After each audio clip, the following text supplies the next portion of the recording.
Muito boa noite. Boa noite a todos. Estamos chegando para conversarmos com o professor Cláudio Caos.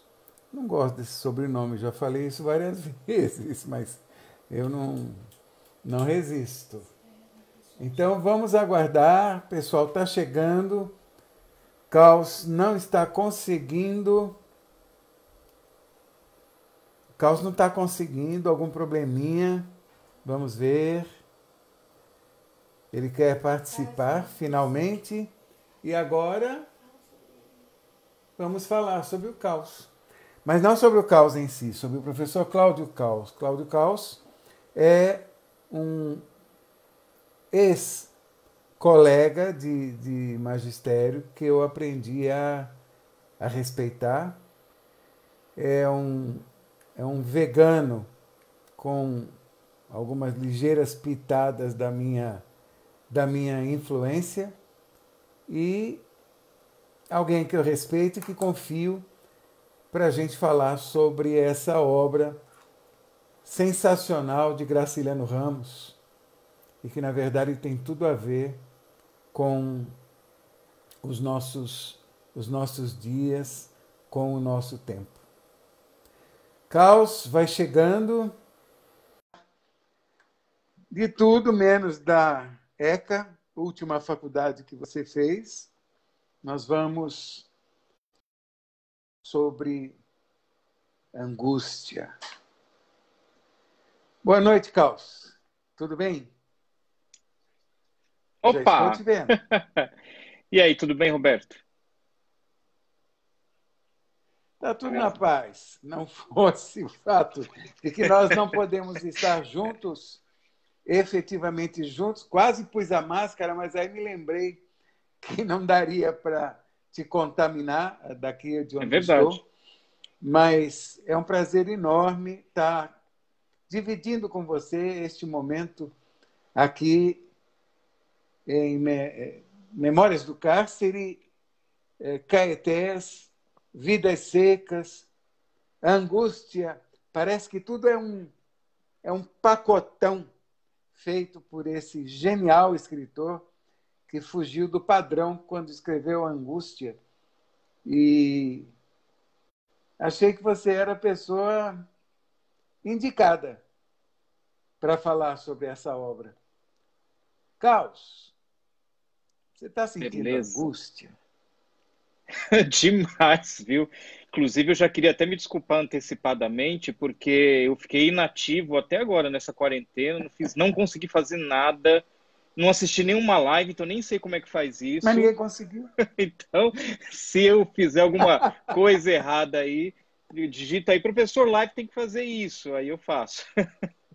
E queria agradecer aí o convite do Roberto, né, que é uma pessoa incrível, maravilhosa, que eu amo de paixão, que me trouxe aí para o caminho, né, de uma vida melhor para a Terra, né, para a ecologia, para os animais e para a gente também, né, porque consumir animal de fato é nocivo até para o nosso organismo em última instância.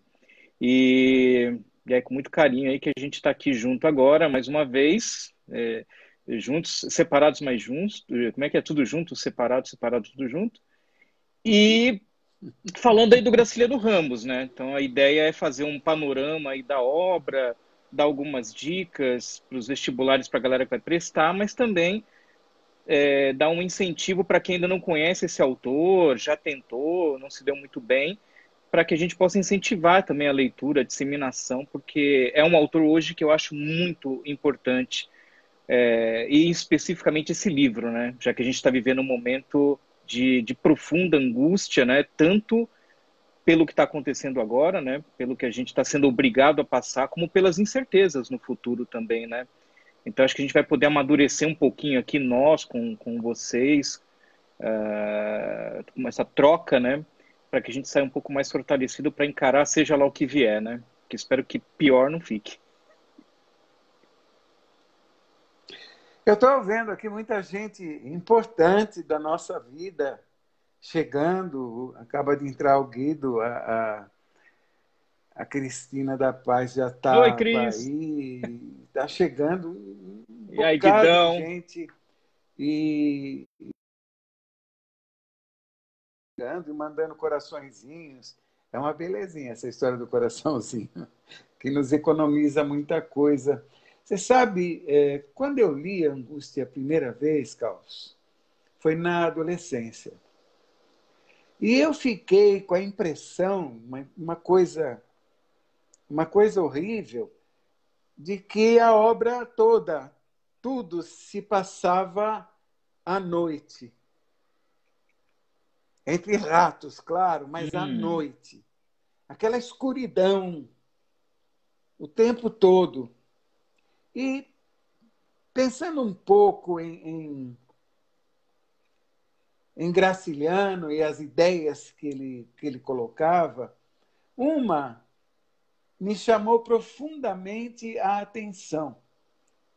Porque todo mundo concorda que o Luiz da Silva é um horror. E ele o chama de canastrão no livro Memórias do Cárcere. Como é que você vê isso? Para nós, um ser extremamente angustiante. Para o Graciliano, que está na cadeia, um canastrão. Como é que você vê isso, Carlos? Acho que essa sensação que você teve de escuridão, para mim, lembra alguma coisa mais turva, né? Mas acho que está mais ou menos ali. Casa um pouco com outro grande autor dessa época, que é o Drummond, né? Que usa muita metáfora das trevas, da escuridão, da noite, para falar do período conturbado que se dava naquela época, né? E que parece que a gente não se cansa de reviver. E pelo fato do Luiz da Silva, que é o protagonista, ser um homem que veio do campo, de uma época, né, em que a cultura, o meio rural estavam em franca decadência, ali no final da década de 1920, começo da década de 30, com uma ênfase maior no desenvolvimento urbano. Então, isso, ao mesmo tempo que mostra um brutal retrocesso, uma grande violência à cultura rural, e, ao mesmo tempo, uma supervalorização da cultura urbana que não contemplava a maioria, né, que se desenvolvia mais nas grandes capitais, o que não é o caso de Maceió, né, onde o livro se passa, e também a má distribuição de renda que acontece em qualquer ambiente urbano, né? Então, a gente tem essa sensação do homem sufocado, do homem profundamente oprimido, que lembra um pouco aquilo que o Dostoiévski chama de o homem do subsolo, né? O homem subterrâneo, né? Que é aquele homem o tempo inteiro introspectivo, mergulhado em si mesmo, né? Como uma espécie de fuga desse ambiente massacrante, né? E que se considera ainda, no caso do Luiz, ou do Raskolnikov, lá em Crime e Castigo, um sujeito que tem um intelecto um pouco mais privilegiado, mas que não consegue tirar vantagem disso, né? Lembra até um pouco o simbolismo, né? Aquele decadentismo, né? De você estar na miséria, né? Quer dizer, você está fora desse progresso, desse consumo intenso, mas ter consciência de que está fora disso. Então você tem uma dupla opressão aí, não é? Daí alguns filósofos aí dizerem que a felicidade, se existe, mora na ignorância. Essa obra tem uma série de mitos sobre ela. Uma delas é que, se você está angustiado, não leia. Aconteceu um acidente aqui. Eu acho que alguém levou um tombo. Eu não sei, eu acho que há algum tabu É a nessa Elis obra. Regina, a gatinha. Ela levou um susto e derrubou meu celular. A A gatinha Elis. está aí? Vem cá, Elis. Ah, Vem cá, vem cá, neném. Deixa eu mostra pegar ela ela. aqui. Vem cá. Ela acordou no susto. Daqui a pouco eu pego ela de surpresa. Mas enfim, né? Então Estamos. tá. Então, essa coisa dos mitos, né? Que quem está em depressão não leia. Há casos de pessoas problemáticas que resolvem dar um jeito em si mesmos depois da leitura dessa obra. O que você pensa disso, Carlos?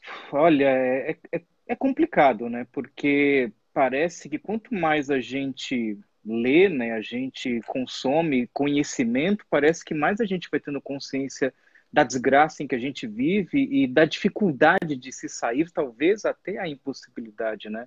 Então, de fato, é um exercício que a gente tem que fazer com aquela sabedoria, né, de tirar aquilo que o livro oferece, não buscar nele respostas que não estão ali, que talvez nem existam, não é? E a partir dessas respostas, desse conhecimento, construir um padrão de vida em que a gente consiga lidar com as angústias da gente, aceitá-la, né, como algo natural, como dizem os existencialistas, inclusive, né, como algo que faz parte da natureza humana, da essência que é inerente a nós, né? E então, nesse sentido, acho que a literatura, né, a boa literatura, faz um papel de autoajuda melhor do que a autoajuda, né? Porque nos prepara mais, ainda mais esse estilo mais realista, né, do Graciliano Ramos, do Drummond, do Machado, do próprio Dostoiévski, né? Nos prepara mais para a vida, não é, para encará-la como ela é de fato e se antecipar, né, o que for possível, o que não for possível, se recuperar o mais rápido e vida que segue, né? Para que os poucos bons momentos possam valer a pena aí no meio de tantos maus momentos que é, enfim, a natureza mesmo, é a vida. Você não acha muita coincidência nós estarmos falando sobre um romance da década de 30? Olha quem Elis, chegou, teve que pegar na Elis Regina surpresa. da Silva, essa é a arisca, que nem o dono. Muito linda, Vai muito lá, eu não linda. gosto de colo. Você não acha muita coincidência, Causa? A gente está falando de uma obra da década de 30 em 2020. Parece que tem uma aproximação aí. Nem sei por que a gente escolheu essa obra, não foi por isso, mas agora me chama muito a atenção. Nós temos feito essa escolha. O que você acha? Acho que foi providencial, né? Tanto pelo o próprio título, um pouco da ideia de angústia que a gente já conversou um pouquinho, como pelo fato de também estar aí na lista de um grande vestibular, enfim, mas também pelo fato de ser uma obra escrita por um grande escritor, né, que é o Graciliano Ramos, e que pertence a esse grupo, a esse panteão dos grandes escritores como Machado, Guimarães Rosa, né, de escritores que conseguem captar tanto o espírito do seu tempo, como também criarem algo na sua obra que transcende a sua época, né, que se torna universal e que, portanto, é constantemente resgatado, não é? No nosso imaginário, nas nossas necessidades, né, de trazer conhecimentos por quem já passou por aquilo, por quem já refletiu por aquilo, para ver se a gente consegue ali ver que soluções eles encontraram naquela época, né? Então, acho que foi muito providencial essa coincidência, né? Enfim, da gente ter escolhido essa obra, porque ela retrata um período parecido, um período de transição, né? Que a gente já falou ali da República Velha, inclusive, né? Para a República Nova, do campo, o êxodo rural para a cidade. E agora, no momento que a gente vive, né, com esse profundo avanço tecnológico, inteligência artificial, robôs, né, em que os postos de trabalho estão se tornando cada vez mais raros, né, em que a demanda cada vez mais não é suprida. Então a gente está passando por um momento estranho, né, das relações de trabalho, relegando muita gente à miséria, à desigualdade, que se intensificou mais com essa pandemia. A gente também está passando por um momento de intolerância profunda, né? E o Luiz, ele foi um sujeito do campo que era discriminado pela sua condição na cidade e teve que se adaptar a isso, teve que se endurecer para sobreviver a isso, Como como o próprio Graciliano. Graciliano, é verdade, né, que era um sujeito que, por mais que tivesse graça no nome, dizem que pessoalmente não era nem um pouco engraçado, né? Não Um via mestre graça graça. Não nenhuma. tem uma única foto dele que eu tenha encontrado com ele sorrindo, né? Então é muito difícil sorrir Não, esses dias, nunca. né? Então tudo Ele parecia carregar toda a dor do mundo, né, nos demais. ombros. O Julião Tavares é aquela típica criatura que o Graciliano. Fica difícil falar dessa obra sem imbricar o Luiz da Silva com o Graciliano, que Luiz parece um alter ego, né, que surge ali no. E o Tavares parece tudo aquilo que o Graciliano detestava, odiava. que era a supremacia do dinheiro. Não o dinheiro pelo dinheiro, a grana. Ostentação. Né? E essa grana era o que ele nunca suportou, dessa burguesia que ele tanto desprezava. Quando se fala em Graciliano, se fala em Vidas Secas, de cara. Né? E em Vidas Secas, eu sempre disse, quando alguém quiser entender Graciliano Ramos, pensa numa linguagem seca, concisa, objetiva. Mas em Angústia, ele quebra o padrão que ele manteve o tempo todo. Como que você vê a questão da linguagem em Angústia? Perfeito, Roberto. O próprio Cândido chama atenção para isso, né, por alguns excessos que o Graciliano comete, e que casam um pouco com algumas críticas que eram muito feitas ao Jorge Amado, que tinha todo o estilo dele assim, às vezes com mais do que precisava ter, não é? Há algumas explicações para isso, né? Uma é o fato do Graciliano ter sido preso logo depois dele ter escrito o livro, então ele não teve muitas condições de fazer a revisão dessa obra, né? Com a Intentona Comunista, né, em 35, logo em seguida, quando ele publica o livro em 36, ele estava na cadeia, então tem essa questão, não é, de não ter... E já não era comunista. Exatamente, né? Não era mais comunista. Inclusive, encontrei até um estudo depois de um jornalista que investigou a fundo os motivos que levaram à prisão do Graciliano, e ele alegava que pouco tempo antes o Graciliano trabalhou no que seria a Secretaria de Cultura de Maceió, de Educação de Maceió na época. E o Graciliano fez umas coisas terríveis. Olha só o que ele fez, né, para ter sido acusado de comunista. Ele fez com que a verba destinada ao material escolar para as crianças chegasse às crianças. Ele fez com que a verba destinada a merenda escolar, a transporte, chegasse às crianças. Onde já se viu? Imagina isso, né, no liberalismo, né, o liberalismo, o capitalismo, verbas destinadas pelo poder público para o público chegar para o público. É um absurdo. Né? Por isso, recentemente, uma presidenta também, né, foi destituída do seu cargo com uma acusação absurda, né, porque também queria democratizar mais certos bens, certos direitos, né? Enfim, e aí por conta disso, arranjaram essa acusação, né? Encontraram várias falhas no processo, mas mesmo assim ele ficou um tempão lá e virou o livro lá que você falou das Memórias no Cárcere, né? Ele fez a própria defesa, né? Ele fez a própria defesa. E me lembrou agora o fato dele dizer que a estrada foi reta quando ele a construiu, sem precisar fazer nenhuma curva inútil para justificar gastos a mais e o material gasto a mais. O cara era honesto. Além de tudo, o cara era honesto. Tão honesto que jamais frequentou a sede do Partido Comunista depois de ter se inscrito, porque foi visitar um país comunista, o pai de todos, e voltou de lá absolutamente descrente com aquilo que um dia ele havia apoiado. Graciliano Ramos pega um camarada que sai da roça, vai para Maceió e lá conhece uma mulher pela qual se apaixona e depois descobre que está sendo emperucado bovinamente. Chifrado e depois quer matar o chifrador. Como é que é isso, Carlos? Emperucado bovinamente, né? Aí eu acho que casa um pouquinho, retomando um pouco da questão anterior, né, que você me fez, sobre o estilo um pouco exagerado do Graciliano, né? A gente percebe que o Luiz, desde o começo do livro, está profundamente transtornado, claramente alucinado, não é? E isso tem a ver com esse triângulo amoroso, digamos assim.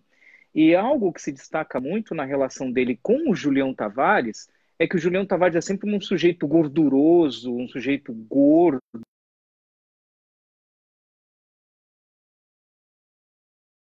Mas o que o Graciliano queria era, como um bom determinista, que ele herdou lá do naturalismo do século XIX, né, exagerar os traços do Julião Tavares para fazê-lo parecer fisicamente aquilo que ele era moralmente, aquilo que ele era internamente, ou seja, sujeito desagradável, não é? Como um porco. Então, essa coisa gordurosa, pegajosa, Isso é nojentão. nojento. E isso ele repete muito no livro, né? Então, parece que o excesso que ele tenta utilizar para caricaturizar, até para adotar um estilo um pouco impressionista, se reflete no próprio uso do vocabulário um pouco mais eloquente, prolixo, do que é normal na obra dele. Né? Não sei, eu gosto de pensar que isso tem a ver um pouco, né? Um pouco com a dificuldade dele de revisar o livro e um pouco dele também insistir nesses traços, né? Enfim, né? Quem não teve um amigo ou amiga, sei lá, não é que gosta de ficar contando vantagem em cima da gente, né? Então, o Luiz, ele era um sujeito que se julgava um intelectual, que tinha as pretensões de ser um grande escritor. Inclusive, ele era uma espécie de ghostwriter, né? Porque ele era contratado por um jornal para escrever nos textos. Para quem não sabe, é um escritor fantasma, né? Hoje tem esse termo aí, UX Writer, né, que são essas pessoas que escrevem para sites, para veículos de mídia. Então ele meio que fazia isso, só que ele era um frustrado, porque ele não queria escrever essas coisas, ele queria escrever um grande romance, queria brilhar, não é? Queria se destacar. Porque ele ficaria famoso, inevitavelmente, porque ele era bom, ele sabia que era Exatamente. bom. Aí Então, aparece esse Julião, Luiz era era danadinho terrível, nessas ele era coisas. o sujeito com... E aparece o Aparece o Julião, Julião, gorduroso gorduroso, né, e ecral, crau. e inclusive endinheirado, né? Então é revoltante, você entende ele, né? O pior é isso, porque todo mundo meio que se coloca um pouco, não é, na pele dele, das pessoas que gostam de contar vantagem, porque tem um corpo mais sarado, porque tem mais dinheiro, porque viaja para não sei onde, porque faz não sei o quê. E hoje, Roberto, assim, se me permite fazer um link rapidinho, nós estamos passando por um problema muito grave relacionado à depressão que você tinha citado, provocado pelas redes sociais. Né? O Instagram, por exemplo, que as pessoas gostam de usar para ostentar, não é, suas visitas ao Outback, não é, as suas idas ao Caribe, ou sei lá para que outras praias paradisíacas, e que fazem com que muitas pessoas que não têm essas oportunidades se sintam extremamente mal com isso. Né? Tanto que até as próprias redes sociais, né, os donos dessas redes, os governos, pais no mundo se mobilizando para controlar um pouco mais o acesso dos jovens às redes, porque eles se sentem, como o Luiz, extremamente para baixo, não é? Com a estima lá no rodapé. E muitos, além da depressão, acabam cometendo suicídio também por conta disso, não é? Ou às vezes até um ato mais extremo, né? Que é partir para a violência e tentar, pela força, né? Às vezes até matando, compensar essa opressão de que se sentem vitimados por conta disso, né? Parece que todo o sistema é contra ela e as pessoas esfregam na cara delas a sua pseudo-superioridade, percebe? Então, isso faz com que o Luiz nem tivesse mais pretensões de ter uma mulher, né? As poucas aventuras que ele tinha eram praticamente com prostitutas, né? Tem até um momento assim que é tocante, que é pesado, né? Em que ele procura uma prostituta e ele não quer saber de sexo com ela, né? Mesmo com aquele cheiro forte de esperma que ele diz que sobe, porque o livro é todo escatológico, né? É pesado, parece que sai o cheiro dali, né? A viscosidade, né? Da gordura, o cheiro, né? De coisas torpes, vis, enfim. E aí ele pede que aquela mulher simplesmente sente e converse com ele, né? Então é um negócio meio pesado, né? E aí ele, sem perspectiva nenhuma, morava lá numa casa que também era uma desolação, cheia de baratas, não é? Com um reboco da parede descascando. Depois a gente vai falar mais sobre esse reboco na parede do banheiro, né? E ratos demais, com os quais Ratos. ele se identifica, né? Até serviu de inspiração para o Dionélio Machado escrever Os Perfeito, dessa Ratos, né? mesma época, né? No Sul. Perfeito. E aí que a Marina se muda, né, para casa ao lado da dele, não é? E começa a olhá-lo. E ele, no primeiro momento, fica até meio desconfiado, porque ele estava deitado lá fora, na rede, lendo um romance sacana, né? Ele fala que era um romance tão sacana que ele tinha que parar de ler, né, para depois retomar a leitura. Então já dá para imaginar por que ele parava de ler o Com livro, né? certeza. Que será, Por que né? Por que será? parava? Parou Pois por era, quê? Né? talvez fosse meio difícil ler com uma mão só, não sei. Mas e é aí que ele começa a ter uns pegas, né, com a Marina, né? Uns pegas com a Marina, que se sentia meio mal com isso. Ele que é um sujeito que veio com uma moral do campo, né? uma moral mais sólida, uma moral mais tradicional, acaba assumindo o compromisso com ela. Pô, tudo bem, você é virgem, não está se sentindo bem, então a gente casa, né? A gente casa. Então você vê que ele, por mais que ele fosse um cara super machista, grosseirão, de certa forma, né? Mas ainda assim ele tinha resquícios dessa moralidade do campo, que na cidade praticamente não existe mais, que é o que o Julião representa, né? Eu não sei, eu fico entre chocado, surpreso e agoniado quando eu penso que há, vamos pôr, vai 5 anos, para não falar em 2018, vamos falar em 5 anos, a gente imaginava que determinada realidade estava extinta, né? Que não havia, não de maneira tão explícita, esse fascismo, esse conservadorismo, essa viscosidade, como nós vemos hoje na sociedade. E a leitura de Angústia nos faz ver que nada mudou, que a realidade Vargas está presente hoje. Profundissimamente Eu hipocondríaco. não sei se me sinto. É verdade. Esse Eu não ambiente me sei se me causa sinto repugnância. mal. Exatamente. Exatamente.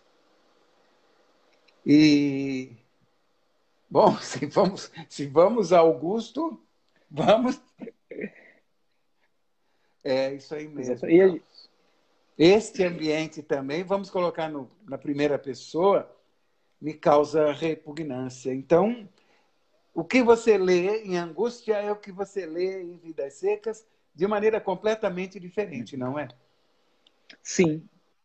É um ataque à sociedade conservadora, burguesa, que não deixa nada avançar, que não deixa nada progredir, que está sempre batendo na mesma tecla desse colonialismo absurdo em que a gente se enfiou a partir de 1500, para a gente voltar bem no tempo.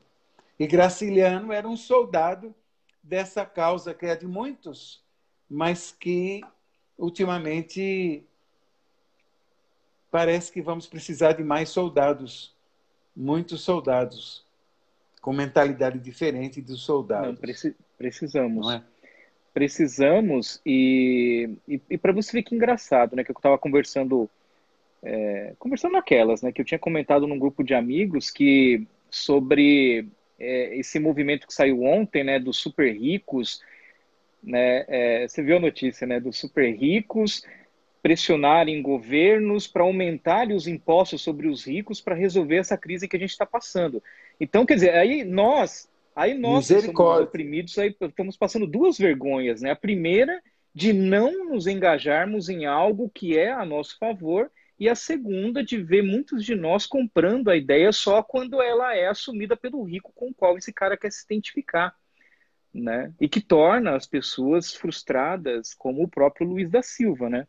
Que muitas vezes se preocupam mais com a ascensão social, não é, com o enriquecimento como sinônimo de felicidade, de realização, do que de irmanização com a sua classe, né? De busca daquilo que é o melhor para todos, né? Então você vê aí já esses super ricos, os magnatas lá do Vale do Silício defendendo já uma renda básica universal, que o Suplicy, por exemplo, já vem se há décadas pedindo, não é?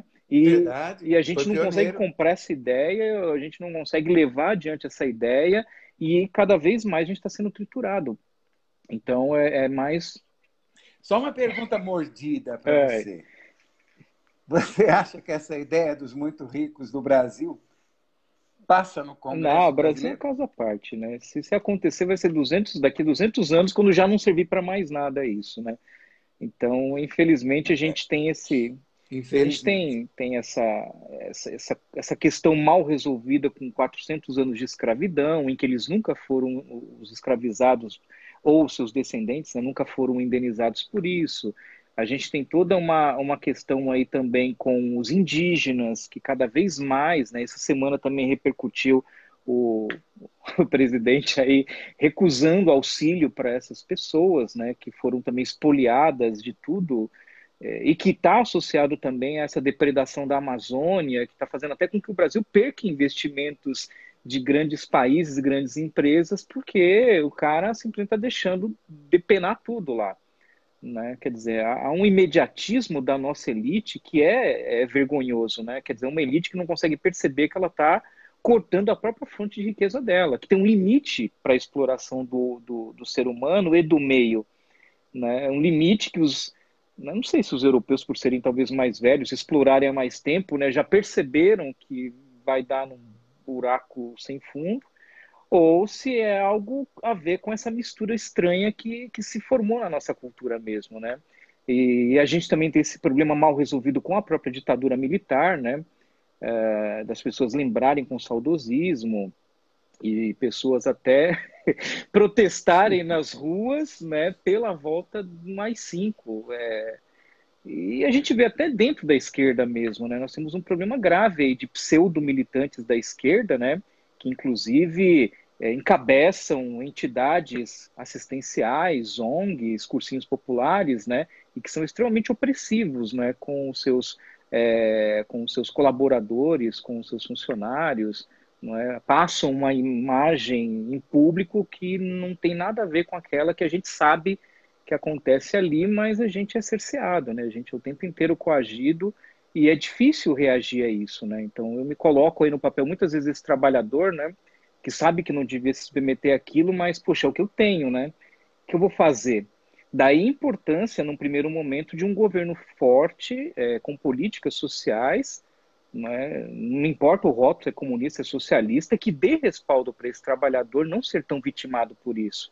E que principalmente invista na educação a ponto de que as pessoas não fiquem pensando tanto em acumular bens a ponto disso comprometer a sua renda e ela ter que ficar se submetendo a isso para manter aquele padrão de vida e deixar, né, de refletir sobre a situação em que ela está e dizer não para isso, não ser mais refém disso, né?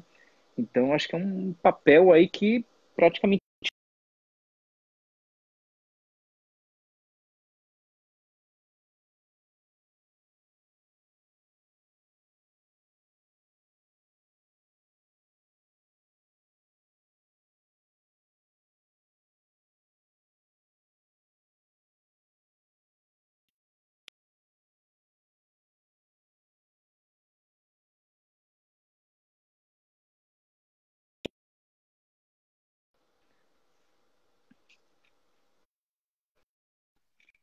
Falta verba para encher as malas Oi, de Roberto. dinheiro com a quantidade de corrupção que permeia a nossa sociedade, né?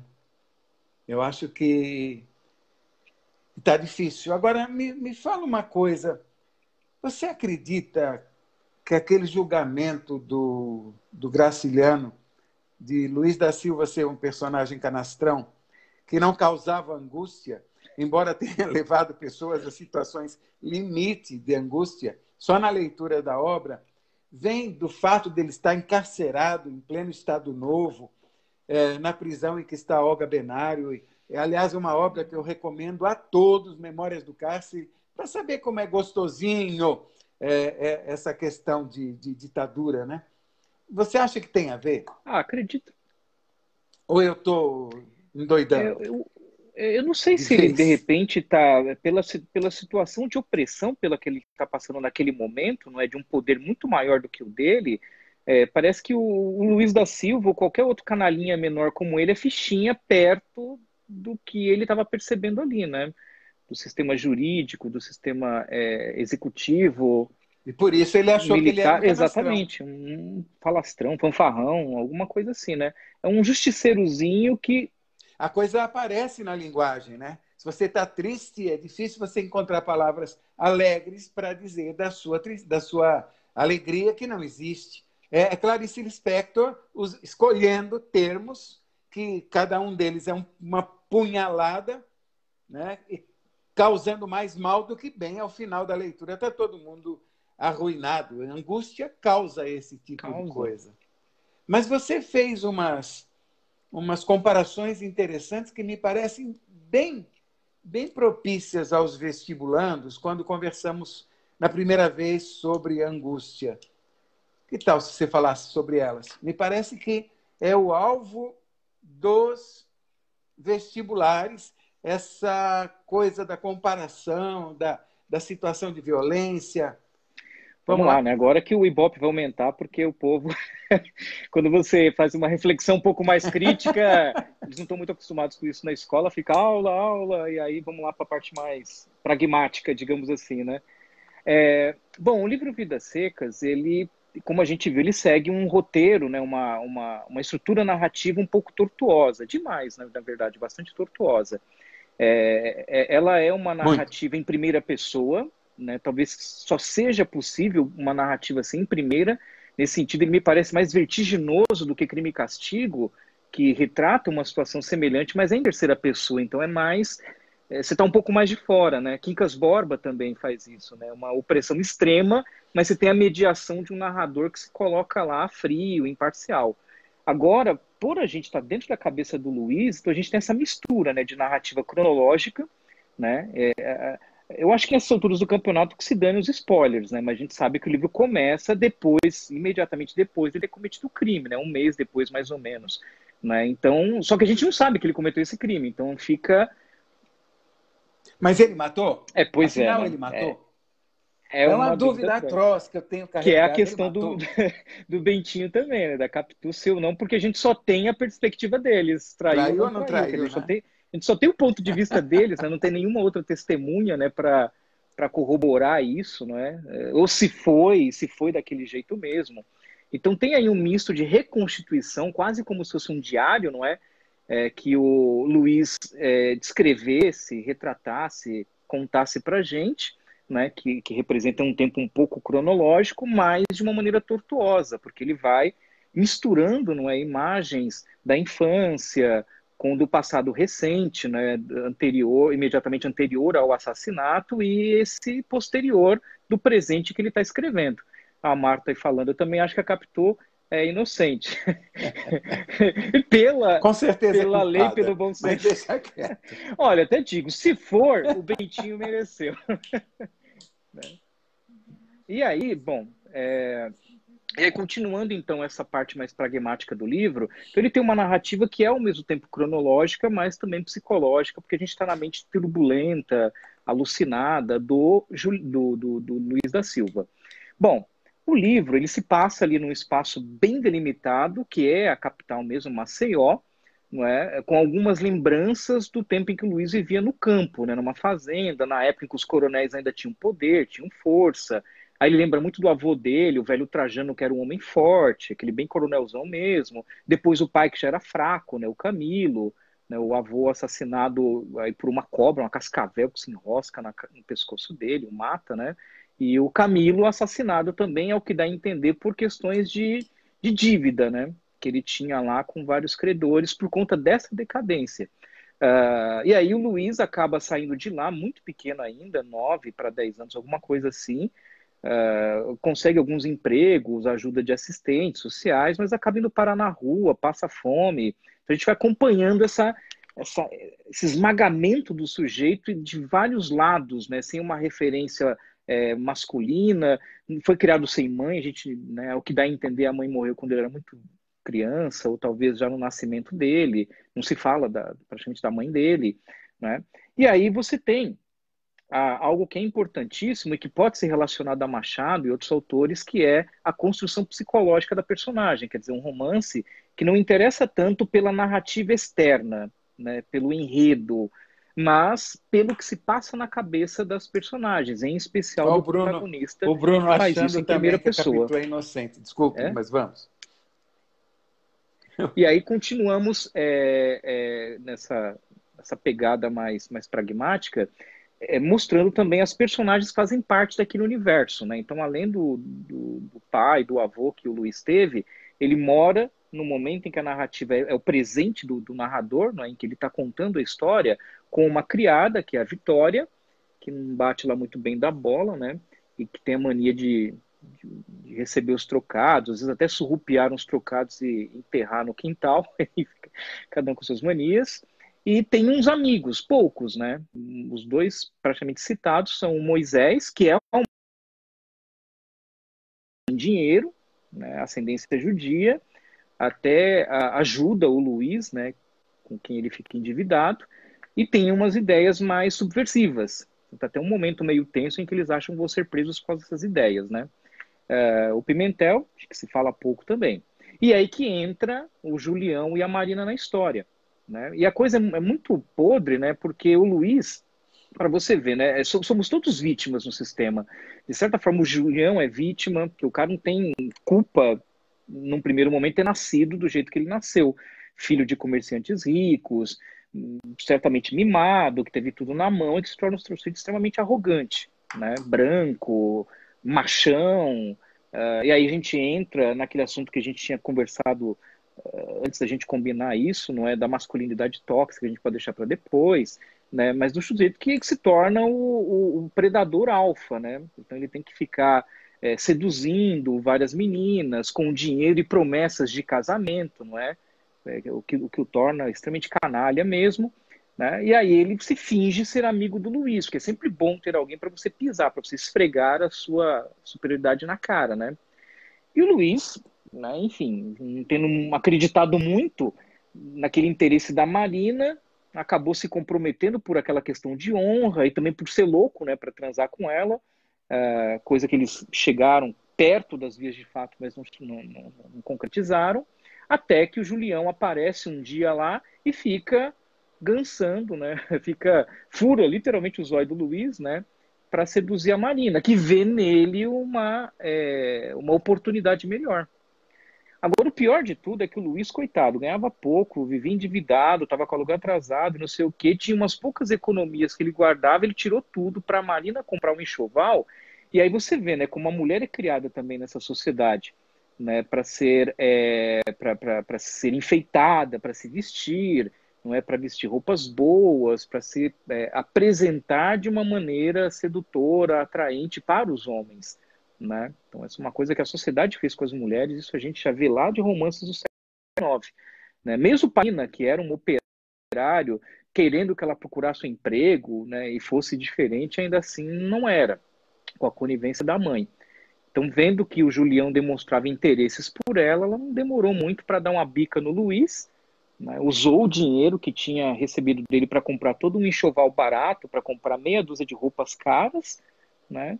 E aí começa a receber um monte de presentes caros do Julião.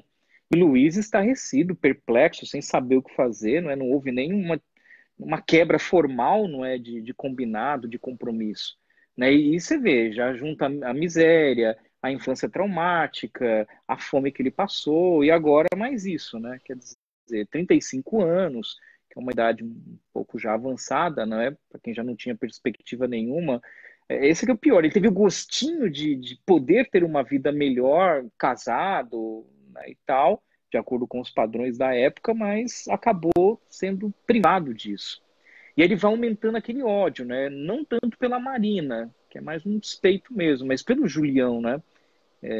Com quem ele vai pegando assim um nojo mesmo, um horror, não é? Aí a gente pode falar um pouco mais também daquela coisa do existencialismo, lá do Camus, não é? Que fala muito sobre da náusea, né? Desse horror do outro, enfim. E aí no final ele acaba aí são as cenas mais pesadas do livro, né? Que é quando o Luiz costumava ficar ouvindo o que a Marina fazia na casa dela no banheiro, né, no momento de intimidade. Ele tinha até uma certa tara mórbida, né? De ficar ouvindo ali pela parede que era fina, com o reboco descascando, a encanação à mostra, não é? O barulho que vinha do banheiro, inclusive da Marina fazendo xixi. Né? Então ele tinha já tinha um ritual assim de ficar ouvindo, ela baixando a calça, ouvia tudo, né, a calcinha, sei lá, né, e soltando aquele jato, né, e tal, né? Até tinha uma tentação, não é? Parece que era possível retirar um tijolo dali para vê-la de fato, mas ele conseguiu, digamos assim, não ultrapassar esse limite. Mas que a gente sabe que ainda assim era um sujeito doente, um sujeito deformado por uma sociedade que, de certa forma, torna um homem também um pegador, e quando ele não pega, ele fica extremamente recalcado, sofrido e até praticante de certas preferências sexuais bizarras, como a gente vê esses incels, né, que vêm ocupando a mídia, que são jovens também, muitas vezes filhos únicos, brancos, celibatários, que por serem muito tímidos, muito feios, sei lá, não conseguem pegar a mulher, são ruins de papo, não sei, enfim, e acabam liberando nas redes sociais, agora nos videogames, enfim, no meio geek, né, todo o seu ódio, né, pelas mulheres, em termos muito pesados mesmo, né? Teve até essa polêmica recente aí com o jogo que saiu, que era protagonizado por uma mulher, que tinha uma relação lésbica, e esses rapazes aí, que não chegam todos a serem incels, que fique claro, né? Mas você vê o ódio que tem, né? O desprezo, né, por isso. Então, acho que é interessante aproveitar essa Determinismo por todo homem lado, né, formado Carlos? pelo meio. Né? E aí o Luiz acaba representando um pouco disso, né? De solteirão, a maneira como ele se refere à Marina, inclusive, não de semelhante às das prostitutas que ele via na rua, né?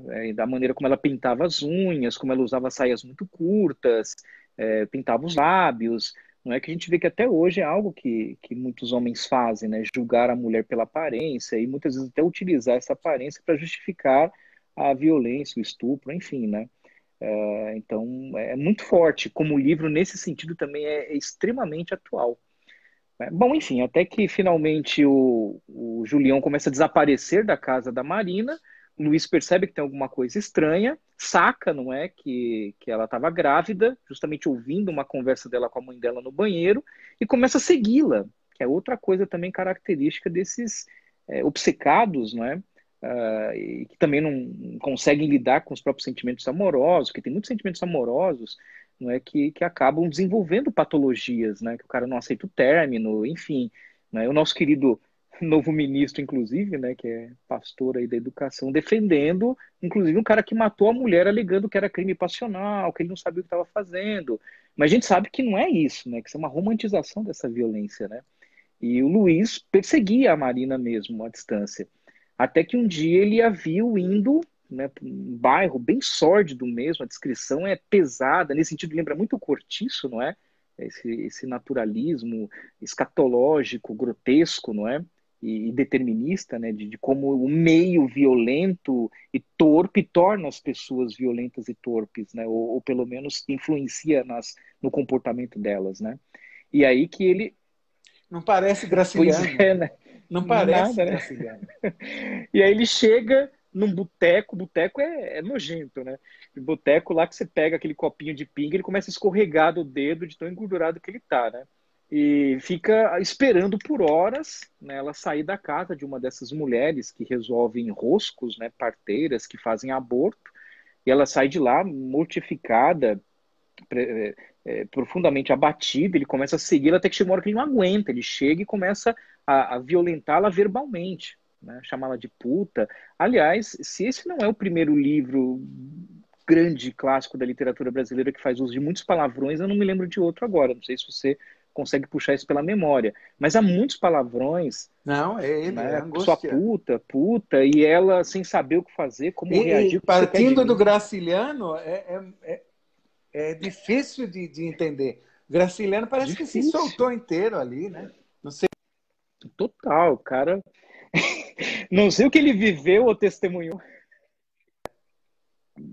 Pois é, eu acho que tem a ver, mas por favor, prossegue aí. Né? Bom, enfim, finalmente ele faz uma reflexão tumultuada logo depois desse acontecimento com a Marina e conclui que ela não tem culpa, ela é uma vítima, não é, que ele poderia perdoá-la, né, que o pai dela, a mãe dela, enfim, todo mundo esteve envolvido na criação dela também, eram vítimas, e que até o Julião era, mas que ele não podia ser perdoado, ele tinha que pagar.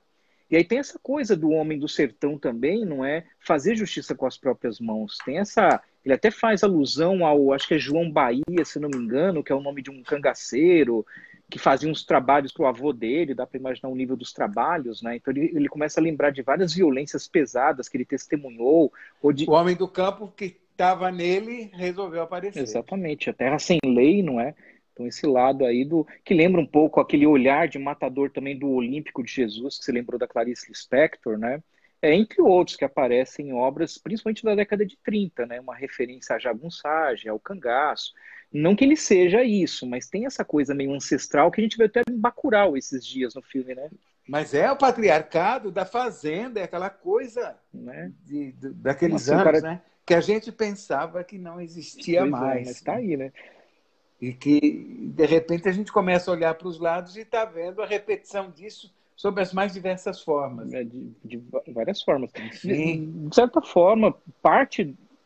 Você construiria, a partir dessas ideias, que tipo de aconchego com ideias base para a gente chegar ao vestibular? Porque atualmente eles não estão perguntando, eles não querem saber se você já leu toda a obra de Graciliano, eles querem saber que do tema você puxa outro. Uhum. Por onde você iria, Carlos? Para falar para quem está nos assistindo e por acaso vai ter que enfrentar essa maldita provação que a educação brasileira expõe e apresenta ao mundo com tanto brilhantismo que é o vestibular. Uhum. Bom, a FUVEST está muito a parte do enredo ou características de personagens de uma obra com outra, né? Então, sei lá, me lembra um pouco o tipo de infância que o Luiz da Silva teve, com a que o Miguelin teve também, não é? Ele também era um sujeito, um menino, não é? Muito introvertido, que tinha muita dificuldade de se relacionar, que era, de certa forma, até abusado pelo pai, não é? Abusado, quero dizer, de violência verbal, que remonta até para o episódio do Graciliano Ramos, né? Que também fala disso lá em infância. Mas acho que pode haver, de repente, uma relação aí da infância também no interior decadente, que pode relacionar, embora com desdobramentos diferentes, não é o que o Luiz viveu no campo na sua infância com o Miguelin. Esse romance está estreando agora das 9 noites, né? Que também tem uma pegada realista de um sujeito traumatizado que vive numa cultura muito rude, não é? Que é como os índios são retratados em 9 noites, né? Não daquela forma romantizada, iracenizada, brutal, cruel, né? E que deixa marcas tanto no antropólogo, não é, que registra essa história, acaba convivendo com esses índios, como também com o próprio narrador, que a gente não sabe muito bem quem é em 9 noites, que também tem aí algo transtornado, né? A análise ou construção psicológica pode remeter um pouco aí a Quincas Borba, em que o Machado é especialista em fazer isso, mas com diferenças, né?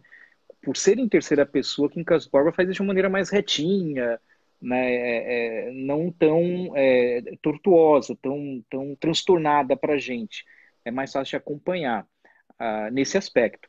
Enquanto em Angústia você tem o fluxo de consciência, o Fuvest gosta dessa abordagem, não é? Que é essa cascata, essa enxurrada de ideias, né, que desconcentram a gente. Mal você está pensando uma coisa, já vem outra e atropela, não é? Você não tem muito controle sobre o que você pensa.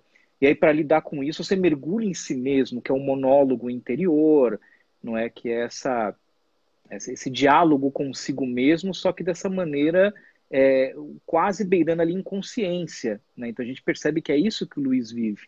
Então isso é uma característica bastante acentuada na obra e que certamente a FUVEST pode se interessar também, né? Ela gosta muito de fazer questões relacionadas ao contexto histórico em que aquela história se passa. Sempre tem uma questão assim, né? De história, não é? Para ali na questão de literatura parecer intertextual, né? Mas quase sempre é história pura mesmo, mas que pode também cobrar, né, esse contexto que lembra um pouco do contexto de alguns poemas do Drummond, né, de pegar essa decadência do campo por conta da crise do café, da mudança de uma república para outra, né? Então ela certamente pode, acredito eu, ir por esse caminho.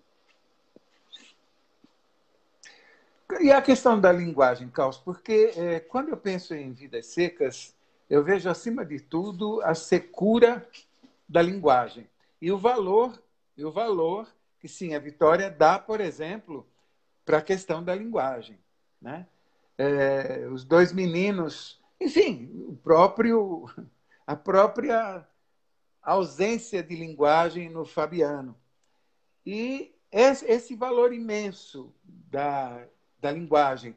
O Graciliano perdendo, dentro da cadeia, todos os textos que ele havia escrito, depois uma boa parte teve que ser de memória, porque arrancaram dele todos os papéis, tudo que ele tinha já escrito para futura publicação. Tiraram dele. E o nosso Luiz da Silva, que se considerava um grande escritor e que mais cedo ou mais tarde acabaria sendo reconhecido. Esse trabalho todo de linguagem, essa metalinguagem o tempo inteiro, você acha que isso...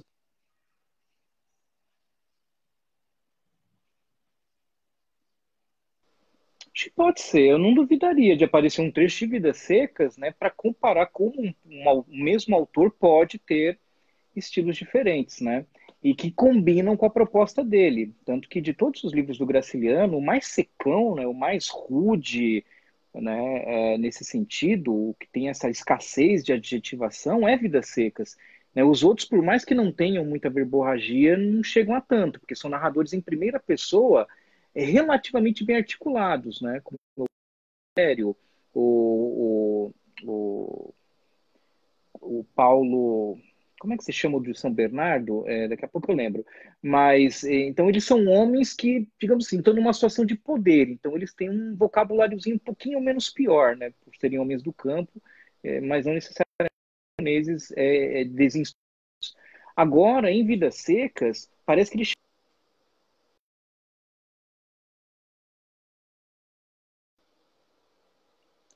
Deu uma cortada aqui, Calço.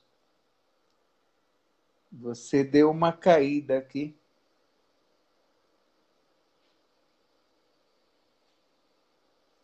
Vamos ver se a gente recupera. Luísa Bertin está assistindo, o Wellington Costa está assistindo. Mas você não. Você sumiu da gente aqui. Cadê você? Precisamos de você, Caos. Ou Face o Caos. Que estranho.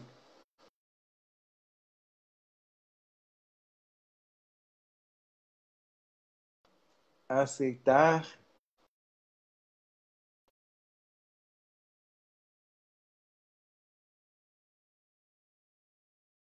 Está. Aê, você voltou. Aqui, né? Então, aí o que eu acredito, assim, que foi deliberado do autor, né, foi construir com angústia um sujeito com uma linguagem um pouco mais prolixa, mais tortuosa, cheia de repetições até, porque é um sujeito que está alienado nos próprios pensamentos, um sujeito que de certa forma, quer se isolar do mundo, até para não ter que encarar muito a miséria que sofre e depois a culpa que sente. Ele sente, percebe que ele fica traumatizado com o crime que ele cometeu, não se escapa de uma experiência dessa incólume, não é? Agora, em Vidas Secas, me dá a impressão de que é o contrário, de que as pessoas são alienadas, ou melhor, elas são alienadas no sentido de que isso é imposto a elas sofrem uma alienação, justamente por elas não terem condições de se comunicar, né? Então, enquanto mais o Fabiano, né? Mais o Fabiano, que nem linguagem tinha. Exatamente, ele beira ali a animalização mesmo, né? Ele até se sente confortável com os bichos, né? Dormindo na cama de varas, né? No giral, do que assim a Vitória, que talvez por ter sido criada de dentro, não é? Saiba contar e tem aí a necessidade de alguns confortos que o Fabiano simplesmente não entendia, achava que eram extravagâncias da mulher, né? No final fica muito claro quando ela sonha que os filhos vão ler livros de verdade, livros. Hoje nós queimamos, né? Nós queimamos, queremos queimar memórias póstumas de Brás Cubas, nós queremos queimá-los, fazer enormes fogueiras, como Getúlio Vargas.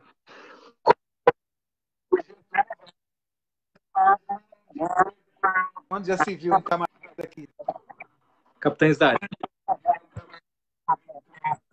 Pimpim, aquilo só podia ser droga. Isso no tempo do Getúlio Vargas.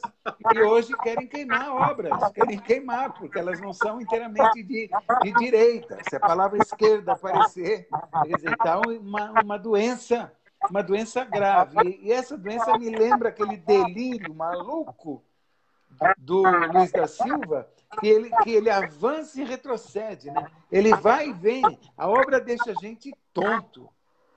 E as imagens... Você conseguiu fazer o impossível, você praticamente criou uma linha do tempo dentro de Angústia. Linha do tempo que eu não conseguiria fazer, uma vez que, para mim, a história ainda é o delírio, é o vai e vem da história. E você pegou a linha do tempo e desenrolou.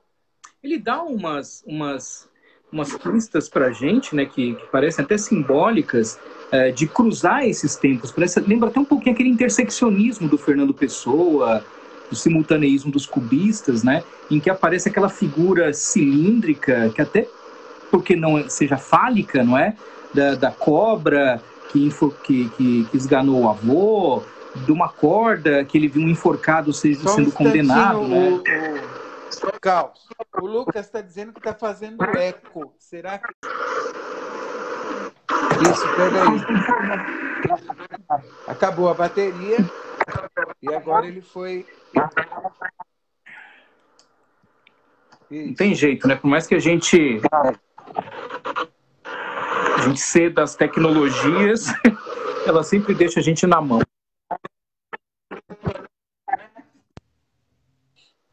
Aí, agora acho que... Tá dando eco ainda? Aí, pessoal, tá dando eco? Tá me ouvindo?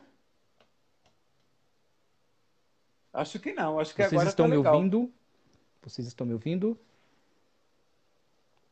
Então, ok? Continuo? Acho que sim, ok. Beleza. Então, o Graciliano dá perfeito agora, falou o Lucas. Ele dá umas pistas para a gente agora reconstituir esse tempo, né? Essa sobreposição de tempos.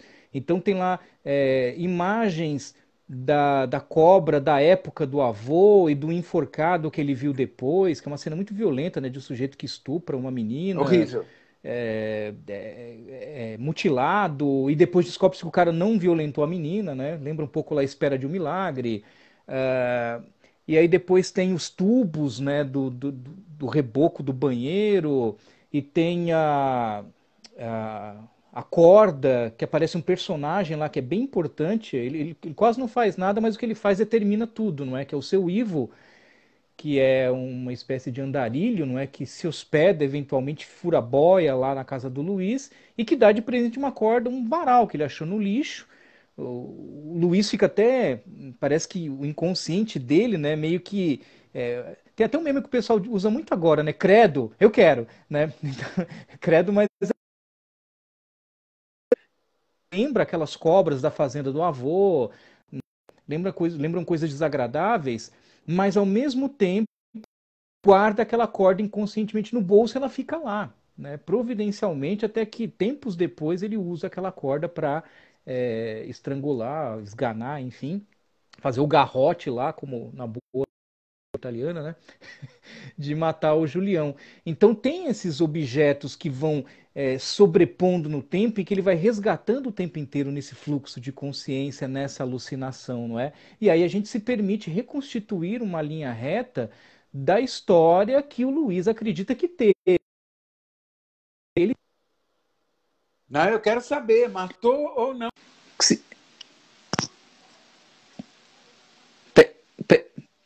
Eu não te ouvi, Roberto. Você pode repetir? Todos. Você pode repetir? Eu não ouvi. Tá me ouvindo agora? Oi? Você tá me ouvindo? Agora eu tô. Tá me ouvindo? Agora eu tô. Então, ele matou ou não matou o cara? Assume. Eu acho que ele matou, né? Porque, puxa, ele fala com tanta convicção das feridas na mão, né? Os cortes, o tempo que ele levou para cicatrizar aquilo. É difícil imaginar o que ele fez para ficar com as mãos naquele estado, não é? Ou o esforço de imaginação para fingir que estava com essas feridas e tal, né? Então eu acredito que ele matou sim, né? Só que é muito engraçado, porque passa-se um mês mais ou menos que ele matou, e ele seria talvez o primeiro, o mais óbvio suspeito, né? Mas até então não aparece nada. Quando ele acha que alguém da polícia vem interrogá-lo, bate lá na porta, que ele fica com o cu na mão, não é? Ele descobre que acho que era um pedinte, se eu não me engano. Ele fica puto, ai, essa miséria, todo dia um mendigo batendo na nossa porta e tal. É como se inconscientemente ele quisesse que aquele ato de rebeldia. Lá vai você está caindo de novo? Se justifica, é como se ele estivesse fazendo justiça com as próprias mãos, né? Como se ele estivesse fazendo alguma coisa que no campo seria resolvido na bala, na ponta de faca, mas que na cidade, com toda a burocracia, toda a máquina pública, toda a corrupção, não rola, não acontece. E a gente cai aí nesses exageros aí policiais, né? Do judiciário, de liberar um sujeito aí para prisão domiciliar, enquanto o outro morre com uma idade avançada, tecnicamente mais beneficiado pelas leis, mas que não era amigo do presidente. Parece que caminhamos mal, né? Nesses dias que estamos vivendo, a ponto de termos trazido angústia em primeiro lugar para esse bate-papo aqui. Uhum. Mas é isso, é a realidade. É a realidade versus a irrealidade. E me parece que o pessoal deve saber coisas que nós não sabemos para conseguirem criar o caos. E como é que estão aí as trocas, o chat aí? Tem alguma pergunta, dúvida que o pessoal queira fazer, né? Porque senão eu continuo falando aqui pelos cotovelos, né? Vamos ver se eles querem fazer alguma pergunta.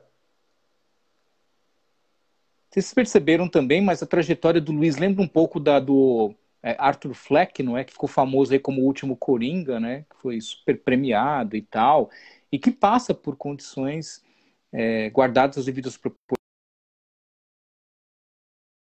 e extravasa de um jeito. A cena em que o Coringa se transforma praticamente no metrô, né, matando aqueles dois almofadinhas, é o Luiz matando o Julião, né? O Julião é aqueles dois almofadinhas lá de Wall Street, né? E se essas histórias existem, é porque elas existem na vida. Exatamente. Não é? Uhum. E os escritores captam, pegam e transformam. Perfeito. É alguma coisa que...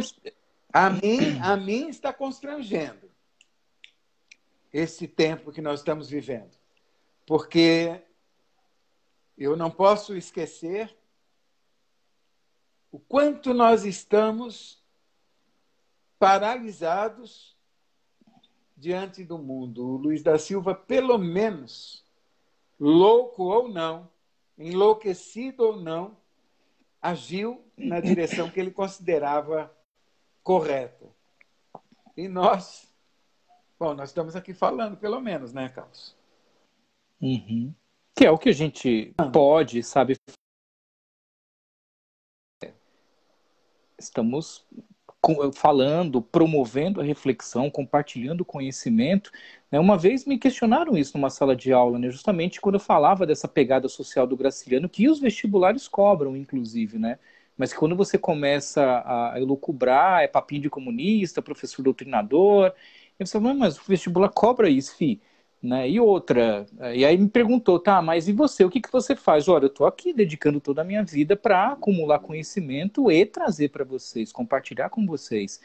Ninguém está falando para você fazer isso ou aquilo. Você vê, até agora a gente não propôs nenhuma solução, nem encontramos uma interpretação definitiva na obra, ou uma solução para o mundo. Mas só de pensar nisso, isso pode fazer com que alguém aí tenha um insight e consiga, de repente, nos liderar ou trazer alguma ideia revolucionária, ou ser o primeiro que tem mais aptidão para pegar em armas e derrubar Brasília, e aí provavelmente eu vou no embalo também, não sei.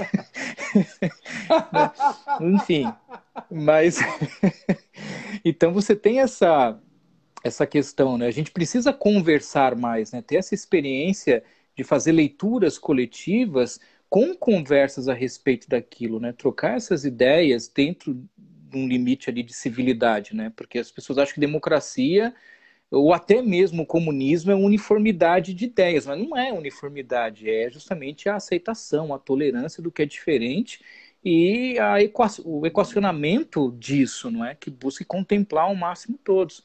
Né? Só que está na cara que o que está acontecendo e não parece ter, enfim, perspectiva de acabar tão cedo, de a gente mudar isso, de a gente equacionar isso, né? De ter uma pequena, e a gente continua cagando na cabeça da gente com essa mentalidade patriarcal, aristocrática, escravocrata, né? E por aí vai. É uma coisa tão enraizada na nossa cultura que às vezes dá a impressão de que só se zerar tudo de, sabe, fazer um reboot, tem alguns até falando aí, né, uma nova modinha meio pseudocientífica acadêmica de rebootar a cultura, né?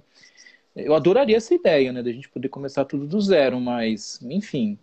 Então, infelizmente, sempre vai ter a opressão, sempre vai ter o machismo, sempre vai ter essa corrupção institucional, sempre vai ter a injustiça.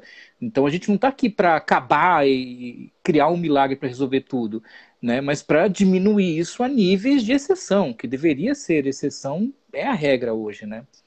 Tem até um texto famoso da Elisa Lucinda, se eu não me engano, né, em que ela fala disso, né, que se antes a gente fazia o que era errado, corrupto, só de sacanagem, né, agora vamos fazer o contrário, vamos fazer o que é certo, o que é ético, o que é moral só de sacanagem, porque virou padrão esse, né, que lembra o conto lá da Igreja do Diabo do Machado de Assis, lembra, Roberto?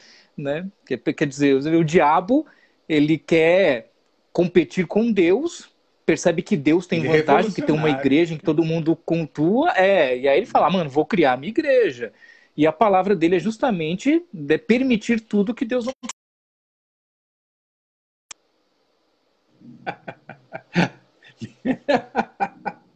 Vou falar no diabo. É isso aí, falando no diabo, rabo a ponta. Acaba de cair um celular em algum canto, ou foi a gatinha.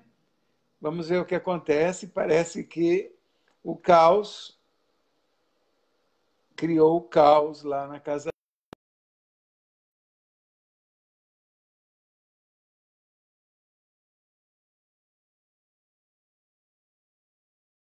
De ler, ligada ao determinismo. Eu não quis interromper o caos que ele estava falando naquele instante, mas vamos aguardar que o Lucas repita a questão, que a Betânia aplaudiu e que o caos não viu, e vamos ver se ele entra. Estamos aguardando ele solicitar a entrada, mais uma vez. Estamos aqui aguardando.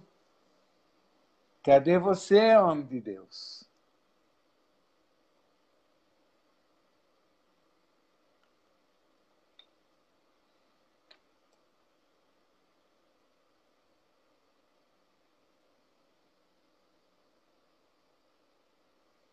Vamos lá?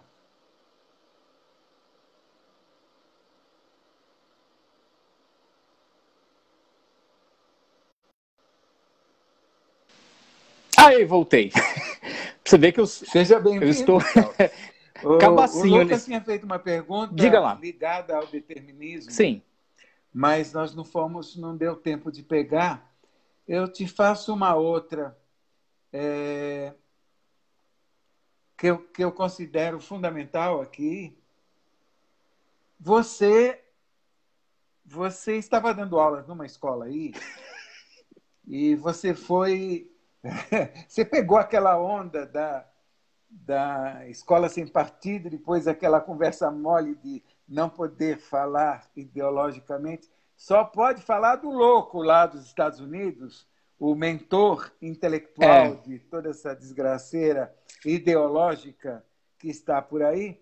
E eu fico pensando, se eu estivesse ainda na ativa naqueles dias, me fala uma coisa, como você se sentiu não podendo ser ideológico e dando aulas do pessoal da década de 30, hein? É impossível, né? Impossível. Eu cheguei a um ponto, Roberto, lá em que uma coordenadora que também estava lá, mas que também saiu por motivos semelhantes, né? Ela me chamou uma vez e falou assim: Carlos, uma aluna acabou de cancelar a matrícula por sua causa, e de um outro professor de geopolítica lá, né? Aí eu falei: nossa, mas o que foi que eu fiz, né? E ela falou: olha, a aluna reclamou que você e o fulano ficam falando muito de pobre na sala de aula.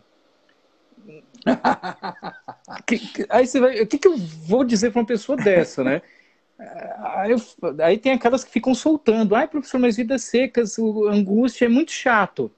Eu falo: meu, a arte não é só diversão, não é só para aliviar o tédio da sua vida sem graça, estúpida, né? Que tem aí caminha macia e prato quente de comida. A arte também é para que a gente tenha consciência, desenvolva empatia, né, para que a gente possa ter a oportunidade de, através da construção dessas personagens, viver o que elas vivem. E eu fui o Luiz da Silva e eu acabei de reler o livro para fazer essa live com vocês, que eu também tinha lido quando era bem molecão, e eu estou traumatizado, eu estou meio transtornado, revoltado, indignado. Eu até aconselharia para os jovens que estão nos ouvindo, não leiam Angústia. Não leiam. Nesse momento... Se esta live vai ser suficiente para você fazer provas, etc., é claro que não. Mas não leia, você vai passar mal, não leia, não. Vai te fazer um mal desgraçado. Mesma coisa que fazer com que os livros acabem nas livrarias, né? Esse tipo de conselho. Mas que pena, Carlos. Estamos chegando aqui ao final da nossa conversa. Foi uma conversa muito boa. Eu espero que você compartilhe comigo outros momentos. Agora há pouco a Betânia sugeriu Machado de Assis. Eu acho que pegar esse livro que querem proibir o Machado de Assis também uma boa ideia, mas a Angústia estava ali no ponto, né? Indicado para os vestibulares 2021 e tal. Então, nós podemos pegar o Quincas Borba, né, que é Machado, e a partir dele poder falar dos outros também. Engraçado, alguém colocou aí a vida... Falar de loucura, nós vamos a ela, né? Alguém colocou aí a vida um soco no estômago, né? Eu não consegui ver o nome da pessoa. Foi o Bruno. Isso me lembra também, eu indicaria para vocês um filme maravilhoso chamado Estômago, já viram? Que também mostra um sujeito que vem do interior. Eu não vi. É maravilhoso, um filme nacional com eu esqueci o nome do ator, Luiz Miguel, Carlos Miguel, ele é bem famoso, ele faz vários filmes, Se Xingou e tal. E ele vem do interior para a cidade grande para tentar a vida, faz todo um percurso e ele acaba cometendo um ato extremo. Não quero dar muito spoiler, né? Mas ele lembra um pouco a trajetória do Luiz, aí guardado as devidas proporções. É um belíssimo filme nacional chamado Estômago. Vale super a pena. Eu vi alguém falando que a gente não tem estômago, o filme vai te mostrar, né? Você vai querer sempre comer alecrim na sua vida. É questão de obrigação. Temos que ter estômago. Mas é isso, Roberto. Eu aceito, a gente pode falar sim. Quincas Borba foi uma super ideia. O Lucas maravilhoso, já se manifestou aí. O Lucas agora já está no hospital trabalhando. Esteve conosco lá numa escola lá e entrou, fez medicina e agora está na linha de frente. Ainda hoje falei para ele tomar muito cuidado, porque o mar não está para peixe e nem em poça d'água o lambari sobrevive, não é verdade? Meu querido, muito obrigado. Obrigado a todos que estiveram aqui conosco e vamos aqui em Casborba. A gente avisa quando vai ser. Beleza, agradeço aí para todos que estiveram aqui com a gente. Desculpa não ter entrado em muitos detalhes, mas a ideia era falar de angústia, não da literatura toda do século XX, né? Então, qualquer coisa aí, mandem nas minhas redes sociais que eu vou ter o maior prazer de tirar as dúvidas de vocês. Valeu, Roberto, pela sua oportunidade, você é incrível, maravilhoso. O Lucas também, trombava com ele direto aí no circular, lá na USP, né? Então, fica bem aí, querido, se cuida. Se cuida também, Roberto, e favelado e médico, graças a nós. Graças a você, Lucas. Graças a ele. Amo de paixão. Então é isso. Gente, valeu mesmo. Obrigadão por vocês terem comparecido, compartilhado o vídeo lá que eu fiz para divulgar a live também. Valeu. Tchau, gente. Notícias do front, lá, fronteira entre bem e o mal. É isso aí.